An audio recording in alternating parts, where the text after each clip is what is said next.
すごいビルが多い。高いビルがいっぱい。結構都会ですね。行ってみたいな、サンパウロも。6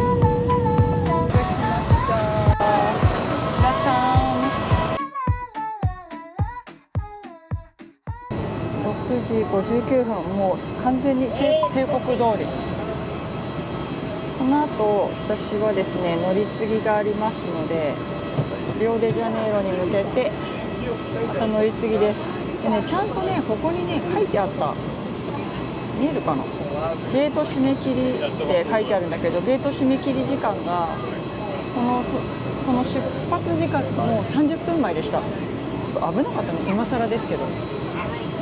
ほぼこれで私が予約した自分で手配したやつはこれで南米は終わりかな。この後はデルタのマイル旅になります。ここまで結構節約しながらあれですよ、安い時にチケット購入してますから、だいぶ抑えられてはいますけど、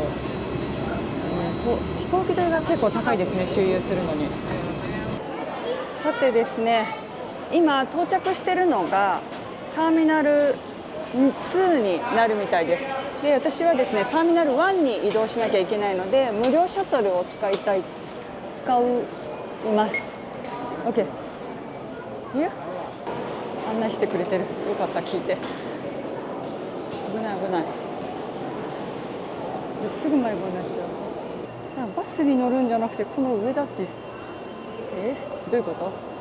よく分かってないな、私まだ。っていうか英語も、絶対分かんない方だったんだけど、私がうろうろしてるのを見て案内してくれた。階段の下まででちゃんと行ったかどうか見守っててくれた。優しい。あ、ここでよかったってこと？これでもうチェックインしました。なんか私ジェミニにずっと聞いてるんですけど、やっぱり人に聞かないとダメですね。間違った情報があったりするから。なんかバスで移動するターミナル間の移動が必要だってあったけど、本当に大丈夫かな。一応入る前にねチェックしたけどね、ゲート5番、ここには表示されてませんけど、よかった。じゃあゲート5番どこだろう。ゲート5、あ、すぐそこじゃん。なんだ、すぐそこにパン屋さんある。で、ここもねラウンジあるんだけど、ここは仮眠みたいなのができる。すごい広いラウンジですね、ここ。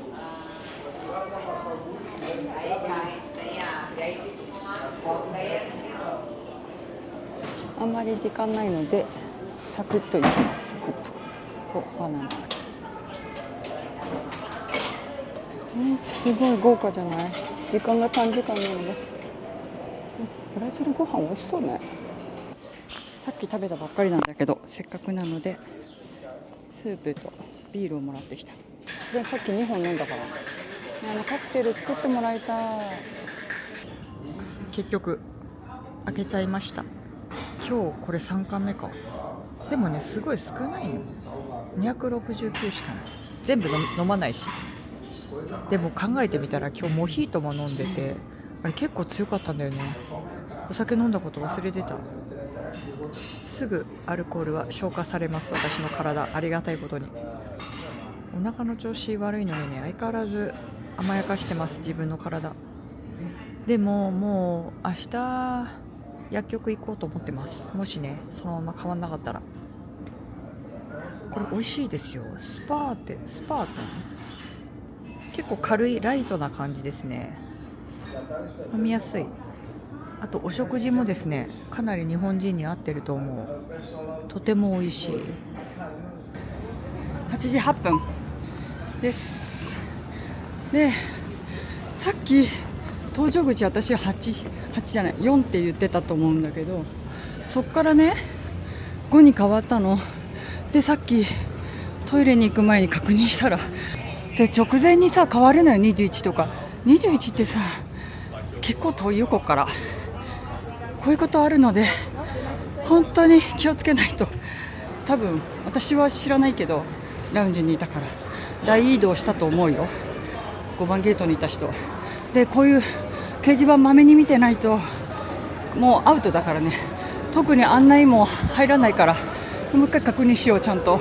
21番8時55分21、大丈夫。今度こそもうボーディングだから、もう今度こそないでしょ、さすがに。行きましょう。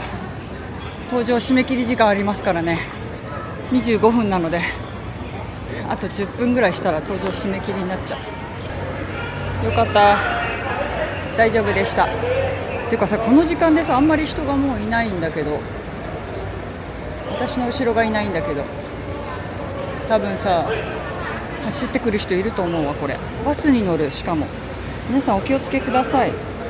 あとこんな感じでトリップでチケットを取ってると、この搭乗開始っていうのも全部通知が来るんですよ。しかもちゃんと正確に21番搭乗口って書いてある。なんか今回のホテルに関してもすごいトリップの株が上がりました。なんか昔はね、ちょっとそんなに信頼がなかったんだよね。海外のとこだし。だけど結構今回のことで私はだいぶ株が上がったので、安心してね、飛行機使えますよというふうに皆さんに紹介できそうです。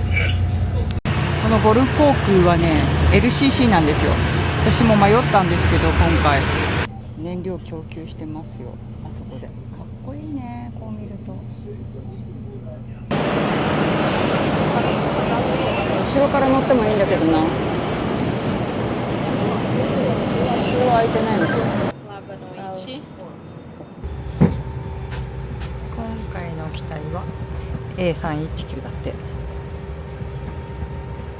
人があんまりまだ乗ってきてないんだけど、で、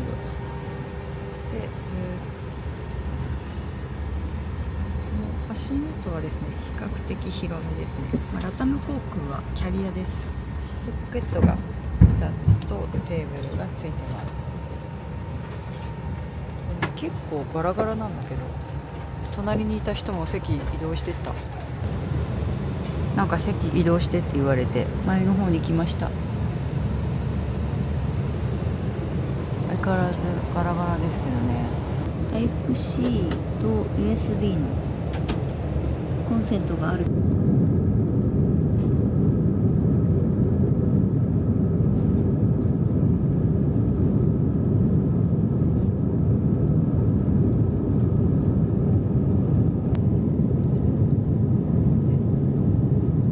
ってる時間多分4、50分なんですけど、機内食っていうの、おやつとお水が出ました。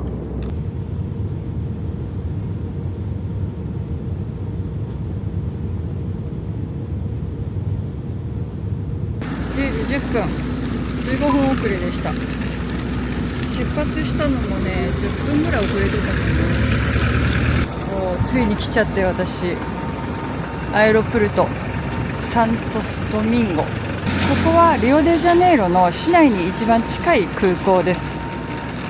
通常国際線の方は1時間ぐらいちょっと離れた場所にあるんですけど、私は市内の方に着く飛行機を選びましたので、今回はここからホテルに向かいます。歩いて15分以内で着くそうなんですけど、ウーバー使います。ちゃんとウーバーの乗り場があった。ちょっと私早くに配車オーダーしすぎました。疲れた。ここHere？ なんかさ、 B&B っていうホテルの名前が違うから別の場所に来ちゃったのかと思ってた。部屋の番号413なんだけど、もう言われないと分かんないよね。413ってこの文字。暗っ。なんか独特な匂いするね。入れたよ。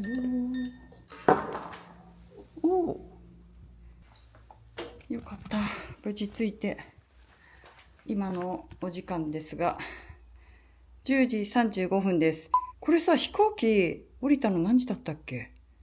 10時何分だ。全然30分も経ってない。すぐ着いた。ウーバー呼んで。いやー、よかった。無事で。っていうか私、やっとゆっくりできる気がする。で、ちゃんと、この金庫とかもあります。私はね、金庫、毎回言ってますけど、よっぽどじゃない限り使ってないんですよね。だってパスポートって常に持ち歩くことになるし、これで忘れたら完全にアウトなので。トイレ。トイレとシャワールームが別だ。これは嬉しいね。シャワーは、やっぱ固定式ですね。シャンプーと、ボディーソープかな。ボディーソープ。あと、ドライヤーあります。っていうか私、髪の毛バリバリだから早く、シャワーを浴びたいです。めっちゃ可愛いミラーだね、これ。壁からくっついてて。ここ洗面で、もう部屋一体化。タイルも可愛い。こんな感じですよ、私。だいぶね、うっすら汚れてきました。ほら。早速ブラジルつけました。ブラジル来たかったんだよね、本当は。来たかったんだけど、ビビってた。ただ。やっとシャワーを浴びて、一息です。今何時だろう。もう11時半だわ。でもお湯の出もよくって、水圧もバッチリでした。タオルドライの仕方なんですが、ちょっと挟んでるものはちょっと見せられないけど、下着とか洋服、今日着てた白い洋服とかを挟んでます。で、全部タオルで挟むようにサンドイッチしていくような感じです。で、一度にやったら、ここからこうくるくる回して、こういうテーブルの上とかで、ここでね、ギューッと、ベッドの上でやるとクッションで沈んじゃうので、こんな感じでギュッとね、タオルドライのやり方はこんな感じです。で、まとめてやるとこういう風になっちゃうんだけど、その止まったごとにやれればいいんだけど、疲れてるとさすがにそれもできないので、今回はちょっとまとめてやっちゃった。さて、じゃあ干すか。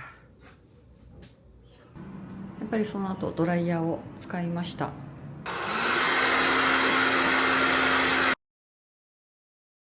おはようございます。今8時10数分ってところです。アイマスクしてたらぐっすり寝れました。目覚ましかかるまで全然起きなかった。昨日寝たの1時半ぐらいになっちゃったんだけどね。そしてですね、外ちょっと今窓開けたんですけど、今山のてっぺんに見えますか。今日はあそこに行きます。では、今日はですねちょっとチャレンジ、あそこまで行って、あそこはねみんな観光地なのでたくさんいると思うんですけど、その後ビーチ行ったりとか、あと市内の方も少し観光していきたいと思いますので、一緒に楽しんでいただけたら嬉しいです。なんかね、ブラジル怖いっていう先入観がね結構先に立っちゃってるから大丈夫かななんて思いつつも、なんとかなるでしょう。じゃあ気をつけて今日も旅を続けたいと思います。いただきましょう。美味しそう。ここがやっぱポンテケーキだ。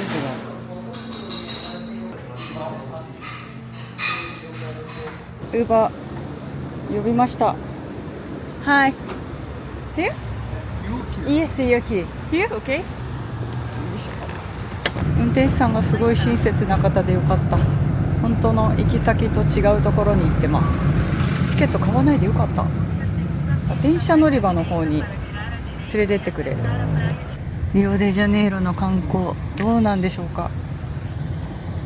治安は日本で言われてるのがレベル1だと思う。十分気をつけて旅をしてくださいっていう。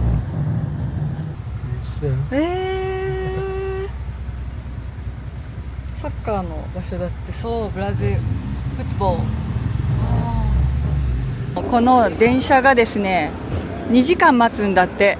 で2時間待つから、そしたらシャトルバスがいいよって言われて、シャトルバスを、今乗ることにしたんだけど、このバンドをつけてくれる。でこのバンドごとに出発するんだって。だけど132、ブラジルだからレアルかなので、これにエントランスフィーは含まれてないって言ってた。で通常のさっきの場所から乗れば、エントランスフィーは含まれていたので、ちょっと私はミスったかもしれない。まあでも仕方ないね、もうこういうのは。なのでちょっとこれで乗っていきます。だからこう電車混んでるよって言われた人たちはここにいる感じ。やっぱりなんかちゃんと計画立ててこないとダメだね、こういうところは。まあでもなんとか、私は行きたいところはもうこことあとはビーチぐらいなので、まあ大丈夫でしょう。飛行機に乗れれば帰り最後、まだ今10時だし、こっからだとバスで20分ぐらいで、キリストのところまで行くそうです。なんでそこからまたエントランスフィーを払わなきゃいけない。なんか家族連れの方が一緒にいて、同じようにどうすればいいみたいな感じで今話してました。ひとまずはですね、ちょっと駅周辺こんな感じで、タクシーのうんちゃんにも気をつけてって言われた。であと今ちょうどブラジルのなんかホリデーなんだって言ってた、今の人、その家族連れの方が。だからすごいいつもより混んでるんだってということで、私はそこにぶち当たってしまった。だから昨日さ、イグアスの滝混んでたんだね。今電車が戻ってきた。なんか朝一番の7時に乗ればなんとか混んでない時間で乗れるんだって。だからプランとしてはですね、朝ごはん、ホテルの朝ごはんを食べずに、もうこっちに最初に来て観光しちゃって、戻ってからホテルの朝ごはん食べるのがいいかもしれない。とにかくね、朝早い行動がいいですね。私はちょっと遅くなりすぎました。あれに乗るのにさ、2時間待ちだって。ディズニーランドみたいだね。なんか普通の車で迎えに来たんだけど。よし、また普通の車ですけど向かっております。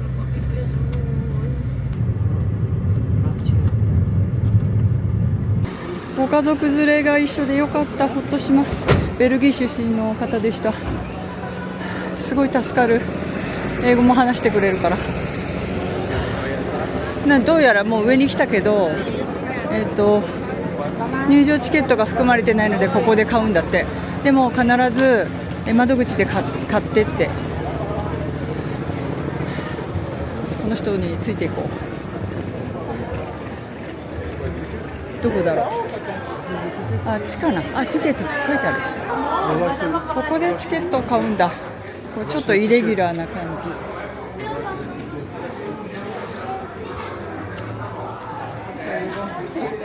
このチケットの金額さ、シャトルバスに含まれてたんだよね。ってことはやっぱり本当あそこのバスで買わないとダメなんだな。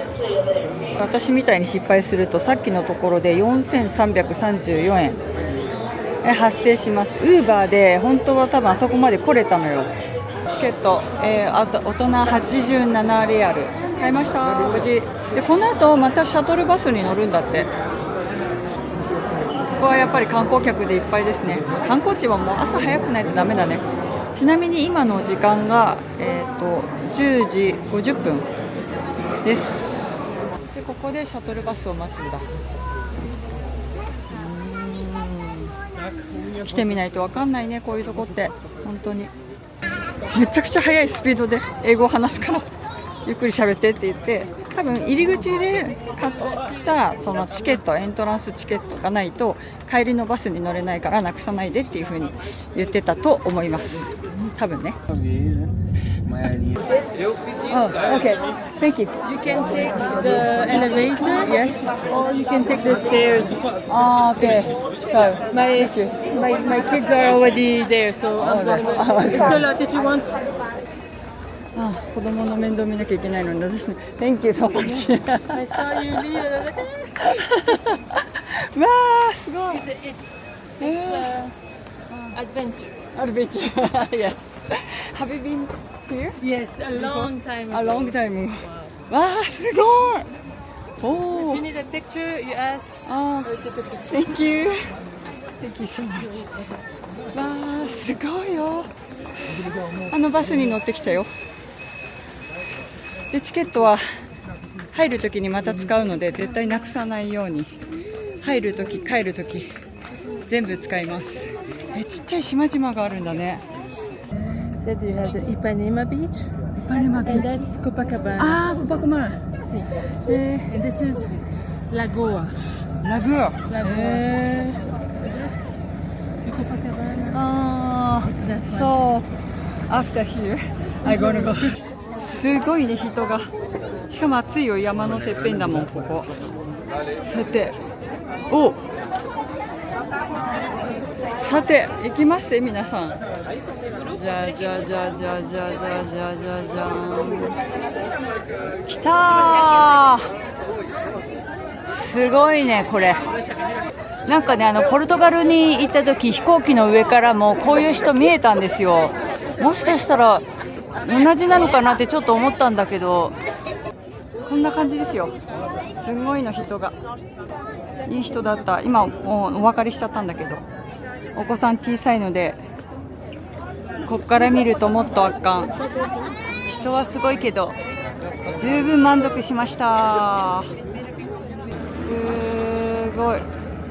あそこの橋は何だろうね。ずーっと島がこうつながってんのかな。でこの後はですね、あそこのコパカパーナビーチの方に行きます。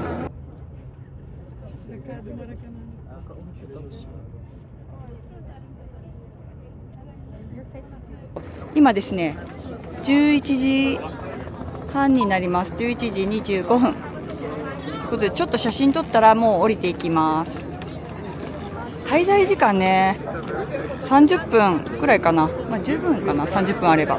そんな感じです。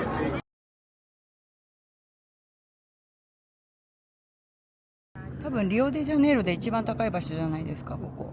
でさっき運転手さんが教えてくれたあそこのロープウェイがあるところ、あそこも有名だよって教えてくれました。あ、いいなぁ。コングラチュレーションだな。わーお、すごい。受けてよ、ノーとか言わないで。多分ね、リオも見どころ満載なんでしょうね、きっとね。もう1泊しかしないからさ、もったいないことしちゃったけどしょうがない。11時40分、お手洗いとかもちゃんとありますよ。でここでもう一度チケット見せます。このチケットは絶対なくさないように、オンラインで購入した場合はオンラインでそのまま持ってるようにっていう感じです。なんかね、バス結構頻繁に走ってるからすぐ戻れそうです。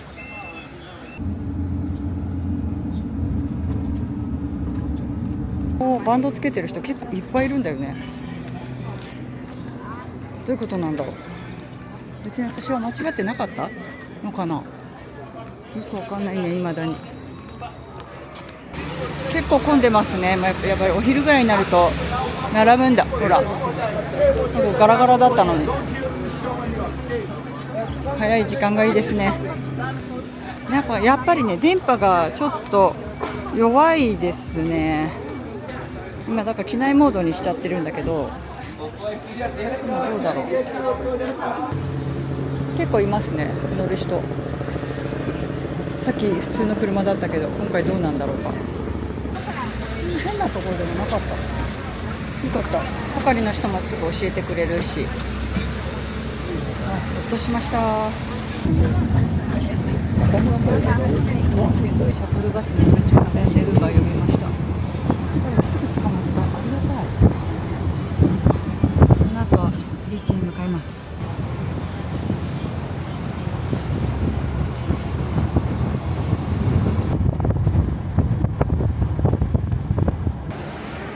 コパカパーナパレスの前で降ろしてもらいました。この後ビーチ行っちゃいます。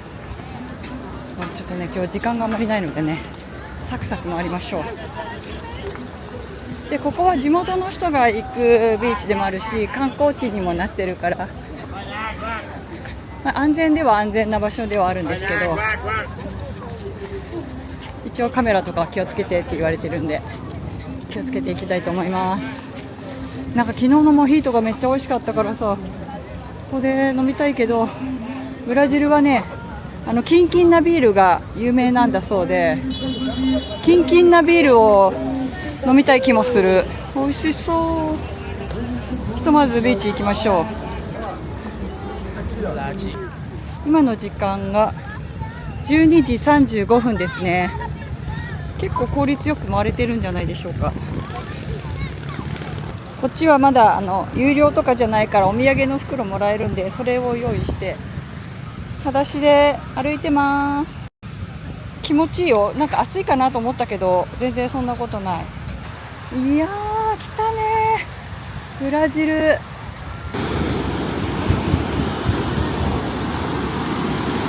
うかな。おー来たよ。おー冷たい。30レアルで買いました。これでねだいたい1000円ぐらいちゃんと確認して、レボリュートで購入してます。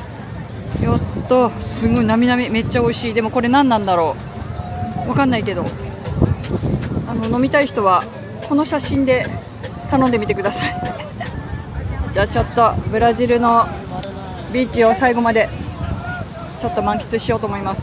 30分ぐらいはいたいな。やった。私の目標がちょっとずつ達成されております。ということで海を眺めながらいただきます。ちょっとこれを作ってみた。持ってきたやつとあとチーズ、これはラウンジからもらってきたやつだと思う。なんかもうちょっと持ってくればよかったな。レストランもいいけどこういうのもいいですよ。すごい砂浜も暑くないしちょうどいいです。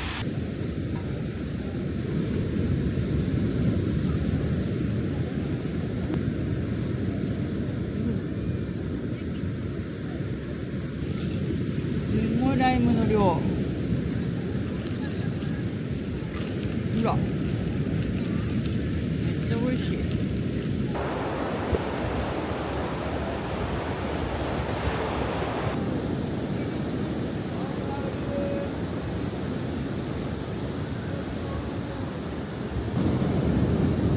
おつまみを買おうと思うんですけど、買おうと思うと誰も来ない。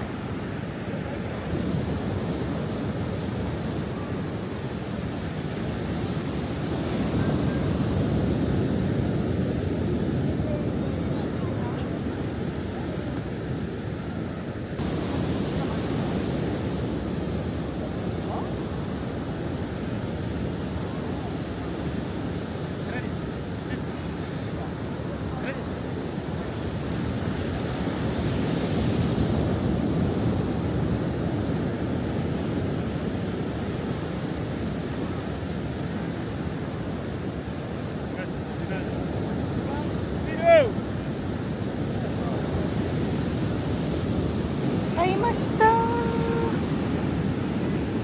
コーン。なんかね最初150レアルで出してきたからおかしいなと思って。だってさこれ30なのよ。おかしいでしょ150って。ノーノーって言ったら50レアルになりました。これでも高いけどね、もういいや。いただきます。レボリュート1600円の請求です。高いね。まあいいや、おつまみなのでコパカバーナビーチで買うときはちゃんと金額見てちゃんと主張しましょう。もうなんかだいぶ半分以上食べちゃったけど、なんだかんだ結構いいおつまみになりました。味はまあまあいい方かなと思いますよ。でもこういうの買ってると他の人もどんどん声かけてくるから、断るときはノーオブリガードって言わないとダメですね。いくらになったかっていうと1618円。これも異常に高いけどね、ちゃんと言えばもうちょっと安くなると思うんだけど、でも別にもういいかなと思って、ここで頑張ってる人たちのために。150レアルはちょっとおかしいなと思ったんだよね。だって150レアルはさすがに5000円ぐらいしますよ。これでおかしいでしょ。それはちょっと詐欺られてると思って。ということで私のこのちょっとした経験が参考になればと思います。ビーチで購入される際は手を挙げるとねもうすぐ作り始めるので、ちゃんといくらかっていうのを聞かないとダメですよ。でも絶対食べたくなると思う。お酒飲みみたいな、私みたいなお酒飲みはなんかちょっと気持ちが大きくなる、飲むとね。だからいいかって思っちゃったけど、高いよね、考えてみたら。なんか波がここまで来るようになってきたさ。コパカパーナビーチ。はい、Thank you Thank you。 さあ行きましょう。 Let's go。 ちょっと酔っ払っちゃったけど、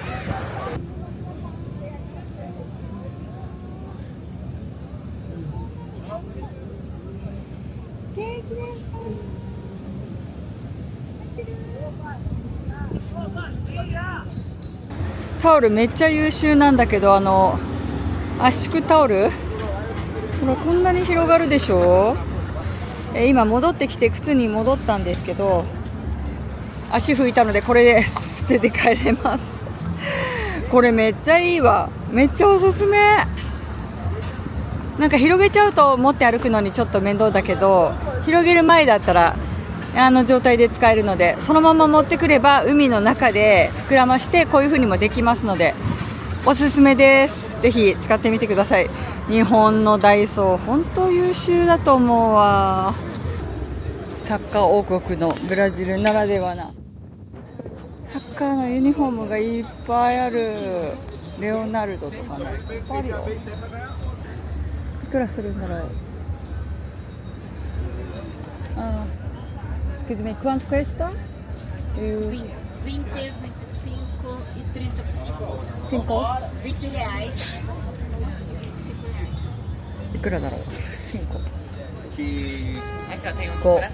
5 5 Olaria. 0 Tem um coração. 20 20 英語で聞けばよかった。Do you have a sticker? No? Oh. Yes, yes,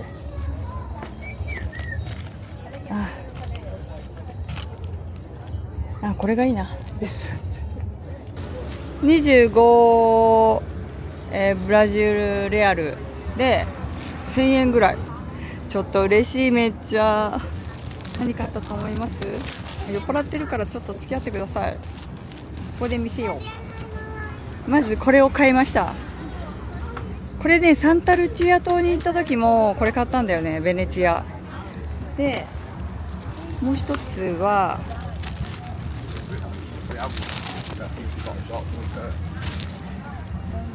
はい、ステッカー買いました。自宅に置いてあるスーツケースに貼ろうと思います。なんか他の国ではステッカー買えなかったけど嬉しい。どっかシンブルとか売ってるかな、どっかで。カードで全然いけるんだけど、カードでいけるとさ、ちょっと最強よね。レボリュート、私は個人的にレボリュートをおすすめしますけど、ワイズはですねほとんど使ってないです。やっぱりなんか慣れてる方でやられるといいと思います。ここ今コパカパーナビーチのすぐ近くにいます。いやーいいね、ブラジル。ホテルにいます。コパカパーナビーチから目の前にあるところですね。ちょっとお土産屋さんから歩いてきたところ、ここでお手洗いを借りました。っていうかね、日本人は多分声かけられないと思う。スッと入ってくれば大丈夫で、ここからウーバーを呼んで最後の観光地に向かいます。もうあまり時間がないんだけど結構ビーチ満喫できましたね。3時3分です。到着は20分後。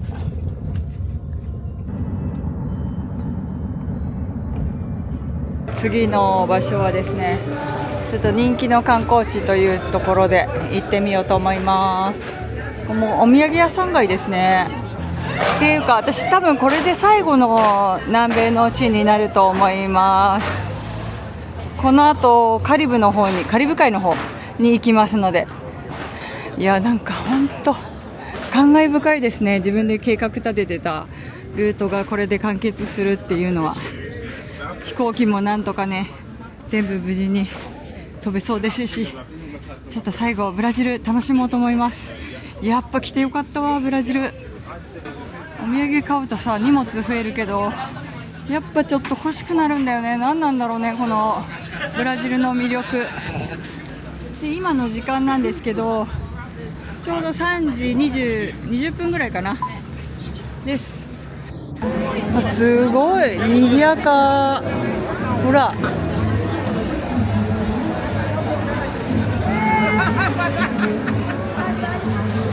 すごいね。こんな写真撮れるどころじゃないんですけど、ここが有名な場所なんですよ。ちょっと待って、名前言いますね。ここがですね、有名なセラロン階段というところになります。ここはですね、チリ出身のアーティストジョルジュ・セラロンがブラジルへの愛を込めて作り上げた作品なんだそうです。この階段が作品なんだって。でこのタイルの数がですね、世界120カ国以上から集められた2000枚以上のタイルが敷き詰められてるんだそうです。で、日本のタイルもあるらしいので、探しながら行ってみようと思います。こうやってさ、観光名所だとそんなにね危ない感じはないんだけど、スリが多いかなっていう感じ。日本でいうと上野のアメ横みたいな感じ。すごいね、ここもタイルが。チリの人がこうやって作ったんだそうですよ。なんでチリの人がここに作ろうと思ったんでしょうね。それもちょっと謎ですね。すごいいろんなタイルがありますね。本当、人の顔とか骸骨の顔とかある。普通のタイルだけどね。ちょっと日本のタイルあるかな。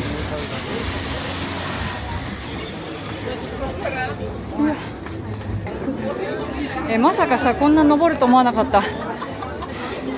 誰かのブログとかで見てたやつはこの一角しか映ってないから、こんな上まであると思わなかったよ。実際来てみると違いますね。じゃあ日本の見つけたら、またカメラ回します。で、上がってきました。だいぶ来たね。でもさ、私まだ日本のやつ見つけてないんだけど、見過ごしちゃったのかな、どっかで。まだ上ってこと？どこにあるんだろう。ということで上まで来たんですけど、私見つけられなかったので、もう一回、下に降りながらですね、日本見つけてみたいと思います。結構酔っ払いにこの階段はきついですね。皆さんは平常心で登ってくださいね。ちょっとほろ酔いで登っております。あともう一箇所行きたいとこあるからね。この酔っ払ってるわけじゃないんだよね。降りるときはさ、何にも絵が見えないから、やっぱり登るときがいいですね。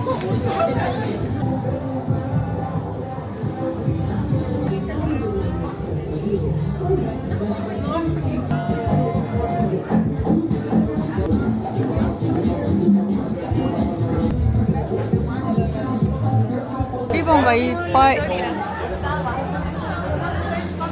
何のためのリボンなんだろ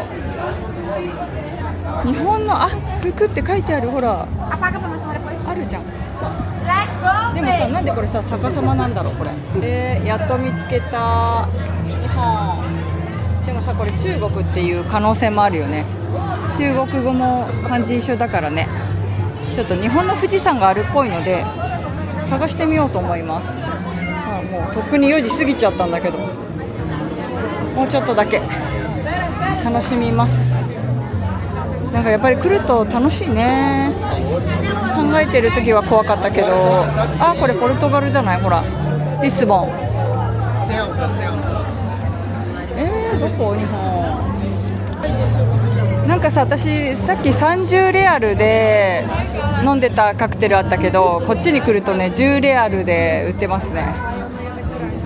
ちょっと高かったかも、ビーチだと。まあいいけど、1000円であんだけの量飲めたらさ、日本より全然安いもんね。残念ながら私はですね、ちょっと見つけることができなかったです。なんかね、左側のこの赤いレンガ沿いにあるそうなんですけど、結構ね人もいるし、ちょっと見つけにくいね。なんか富士山のタイルとかがあるそうなんですけど、ちょっと私には見つけられませんでしたので、左側を目安に探してみてください。私はもう時間がだいぶ迫ってきちゃったので、ここらで退散しようと思います。なんかこの辺りだと思うんだよね。とにかくすごい人が、もうどこの国行っても今オーバーツーリズムですね。すごいわ。もう帰りにさ、何気に見つかるといいのにな。なんかウーバーで連れてきてもらったんだけど、だいぶ治安悪い場所なんですけど、こんなとこで降ろされたら怖いわ。さすがにちょっとやばくないこの子。なんここ。大丈夫ここ。相当やばいよ。だいぶやばい場所。ごめん、漁ってる人いる。やばい。だいぶ遠く来た。オブリガー到着しました。なんかさ、すっごいでっかい建物なんだけど、外から見ると大聖堂には見えないですけど、ここね、大聖堂なんですよ。すごい中入るの楽しみなんだけど、っていうかさ、通ってきた道がめっちゃやばかった。ここのさっきね、あそこから入ろうとしてて、あそこがダメでぐるーっとね、外ぐるーっと回ってきたんだけど、そのぐるーっと周辺回ってるところがやばかった。マジやばかった。ここはですね、来てみたかったんだよね。なんか外側から見る景色と内側から見る景色が全然違うんだって。ここもですね、もう最後の観光になりますので、ちょっと解説を加えたいと思います。一見するとですね、ピラミッドのような感じに見えるんですけれども、実はこちらはですね、古代マヤ文明のピラミッドをモチーフにデザインをされてるんです。ということでね、本当外から見ると大聖堂なのっていう感じですよね。本当にピラミッドみたいで、こちらはですね、1979年に完成したモダンな大聖堂なんだそうです。まだ私中に入ってないんですけど、ここからねちょっと中に入っていこうと思います。で、この中に入るとちょうどこの4面に巨大なステンドグラスがあるそうです。高さは64メートルで、それぞれ色が違っていて、光が差し込むと幻想的に見えるそうです。なのでちょっと天井を見上げつつですね、ちょっと楽しんでいきたいと思います。撮影ができるかどうかはですね、ちょっと入り口で確認をしてから行ってみたいと思います。今の時間がですね、もう4時なんてとっくに過ぎちゃって5時前なんですけど、一応ね1時間余分に見てはいたんですけど、いつもの通りですね、こんな時間です。6時までに空港に着くように向かいたいと思います。6時がねちょうど3時間ぐらい前になるのかな。ということで最後の観光を楽しみましょう。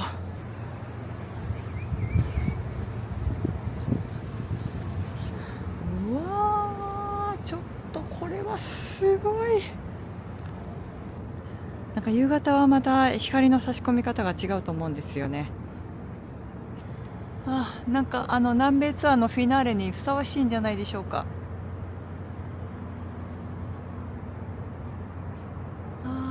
めっちゃくちゃ綺麗じゃないですか。これ天井がクロスになってますね。で、この4面がステンドグラスになってます。